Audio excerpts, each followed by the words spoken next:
You would think that after the past 2 years, people in the West would have learned some lessons, primarily that our mainstream medias and governments cannot be trusted to tell us the truth. Yet here we are at the next engineered crisis, and still the majority of people are lapping up their information from the mainstream media and government. Wars are not accidental. Wars are engineered, and often from outside the countries involved, and many from across the Atlantic.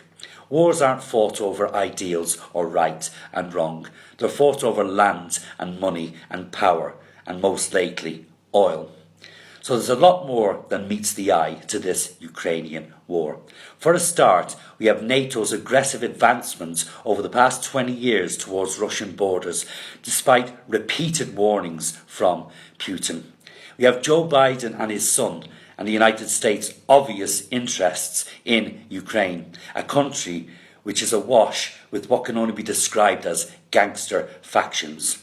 And we have Putin and his hardman reputation and his no-nonsense approach, which up to a month ago was actually admired in many parts of the West.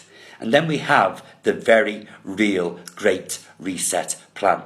And it cannot be underestimated the value to that plan of an all-out war, especially one involving two countries with massive gas and oil resources. A war that can have huge consequences to global economies.